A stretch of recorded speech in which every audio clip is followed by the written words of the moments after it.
This is PJNET.TV, and this is my perspective and comments. In this video segment of My Perspective and Comments, we cover politics, society here and abroad, and the events of the day that are shaping our nation. PJNET.TV, My Perspective and Comment, coming to you with a worldview, one nation under God. Welcome to My Perspective and Comments. And I'd like to start out now and just ask you a question. Are you feeling the pain at the pump? I think a lot of Americans would agree that what we're seeing right now taking place here in America, $5+ a gallon for gas, and at this point there doesn't seem to be any sign of these prices lowering.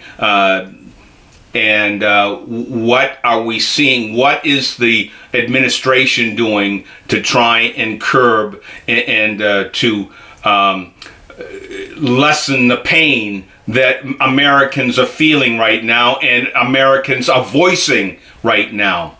And I think that we're going to take a quick look at Twitter here because I saw a tweet that speaks to all what we're seeing right now, and it was from Senator from Arkansas, the Senator Tom Cotton, Arkansas Senator, and he sent a tweet out here. And this is how it went. $5 gas is not an accident. It's not an unintended consequence. It's by design. And I would definitely agree with that tweet. This isn't an accident. This isn't someone stumbling and bumbling around. This is intentional. When he stepped his first day in office, what did he do? XL pipeline gone. What has he been doing over the last year and a half now? Been talking down fossil fuels and going this crazy energy policy, this green energy policy that will cripple America if we stay on this course. But Biden's not wavering, and this is why we're seeing that, we see inflation. But what's causing that? Energy is a big reason, and the government spending. Biden just keeps spending, and he still wants to quadruple down on Build Back Better. And this is what is hurting America right now. At you name it. Go to the store, grocery store, department store, want to buy some building supplies. Everything is going sky high with no end in sight. And squarely, right smack dab in the Biden administration and his policies that are hurting America right now, and that families right now are struggling and hurting because this administration refuses to change course. I'd like to talk a quick stay on Twitter here. It's been announced here, Twitter announced, Twitter will comply with Elon Musk's demand to turn over its data report. Days after Elon Musk accused Twitter of being in material breach of the contract for Musk to acquire the social media company, the Twitter board has now agreed to give the billionaire full access to his data.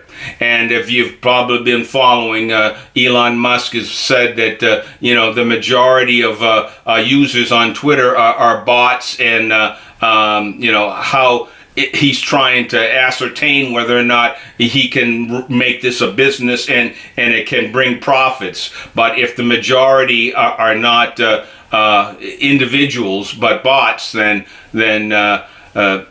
that's his loophole to pull out of this agreement. But the Twitter board has given him full access to that data. So we'll see how that all plays out.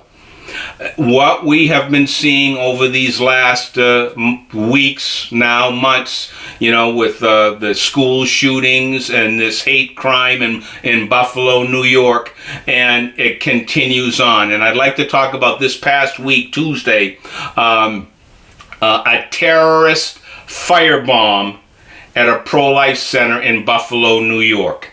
Authorities in Buffalo, New York are investigating a fire at a pro-life pregnancy center this past Tuesday early in the morning. And they're saying a case of arson. Compass Care is the name of the facility.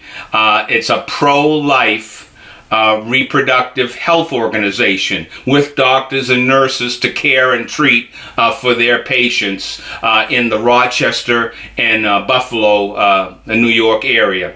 And they said that on Tuesday that its Buffalo office was firebombed by pro-abortion terrorists. So we see the left and the pro-abortion, the crimes and the links that they'll go to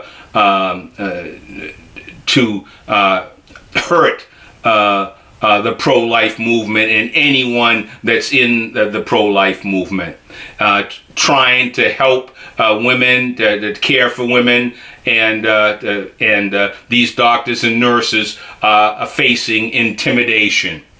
And we already are hearing the rumblings of these activists and organizations ready to commit more crimes surrounding the Supreme Court. And this brings me to Mitch McConnell had a few things to say here a day ago. Mitch sent the House Democrats a stern message after police arrested an armed man near Brett Kavanaugh's house. The man allegedly told police that he wanted to kill Kavanaugh. When police detained the man, he was carrying a gun, a knife, burglary tools, and the tie wraps, to bind up people. So we see this. The Washington Post reported this. Fortunately, the man never set foot on Kavanaugh's property, but he was real close.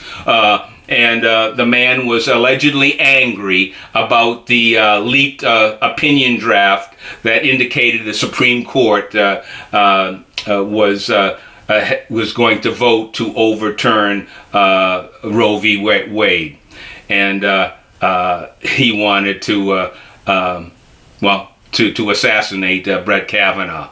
Now, when they've arrested him, and now that he's starting to talk, well, he had some issues, medical issues, and his meds, and so we see, who knows? I wonder what Merrick Garland, Attorney General, is going to do. But again, we're not hearing the outrage coming out of the Biden administration, and that there has been no definitive, we will not stand for this this intimidation of the Supreme Court and the threatening acts that are taking place. And again, as I had mentioned 3-4 weeks ago now, a month ago now, that they should not be at all hours of the night with bullhorns shouting and disrupting that neighborhood. And the police should step in, and Merrick Garland should put things in place here to get these terrorist wannabes. And many, I wouldn't be surprised in that group could be a part of these pro-abortion terrorist cells. But again, we're seeing the Biden administration soft, and the messaging is not definitive at all to discourage and these acts of terrorism and intimidation against the Supreme Court. Now, what I'd like us to do here is I've got a few video clips that will further discuss what we've been seeing over these past week when it comes to, as I mentioned, the Supreme Court and our economy, and what are the prospects for the United States here coming through the year. Are we going to see any relief? And I think you'll, as I've already discussed here on my perspective and comments, Biden administration or whoever's running this presidency has no clue or no desire to make the necessary changes to get America back on track. So we're going to see here an interview with Jim Jordan, and we're going to hear from Senator Rand Paul. So here, take a look at these video clips.